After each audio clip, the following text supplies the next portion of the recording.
আসসালামু আলাইকুম। সবাই কেমন আছেন? নিশ্চয় আলহামদুলিল্লাহ ভালো। আলহামদুলিল্লাহ আমি ভালো আছি, কিন্তু আমার বাচ্চারা অনেক অসুস্থ। সবাই দোয়া করবেন ইনশাআল্লাহ যেন ভালো হয়ে যায়। কোনো কাজেই করতে পারতেছে না, দুটোটাই তো ছোটো আমার। তাই আজকে করেছি একটু রসুন দিয়ে লেবু দিয়ে কাজি, যেহেতু বাইরের থেকে হোটেল থেকে এনে এনে খেতে হচ্ছে। বাচ্চাদের জন্য রান্না করতে পারতেছে না, একটাকে কুলে নিলে একটা কান্না করতেছে। তারপরে এমন ছোটও না, বড়টা তো 6 বছরে পড়বে, মেয়েটা 3 বছর। এরপর অনেক কান্নার। সৌদি আরবে তো নেওয়ার মতো কেউ নাই। বাবা দোকানে চলে যায়, দোকান খুলতে হয়, দোকান তো আর বন্ধ রাখতে পারতেছে না। তাই লেবুর কাজিটা করে নিয়েছি। বাহির থেকে চিকেন ফ্রাই নিয়ে আসছে, আর সাথে 2টা ডিম ভাজি করেছি।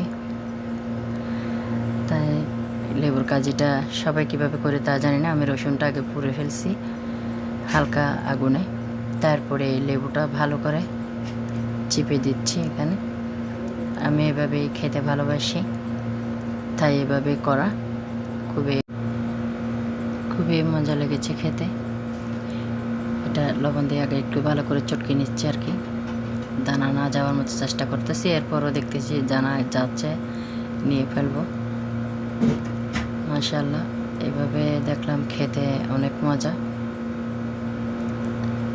একটু ভালো করে মেখে নিচ্ছি। রসুনগুলো আগে ভালো করে ধুয়ে ফেলছি আমি,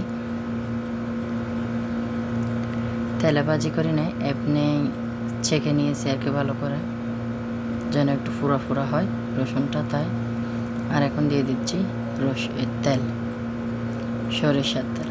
সরিষার তেল দেওয়াতে কাজিটা অনেক মজাদার হয়েছে, একটা জাস যেমন লেবু তেমন রসুন, খুবই মজা হয়েছে। আমি সৌদি আরবে আসলে প্রথমবার এভাবেই কাজি বানিয়েছি।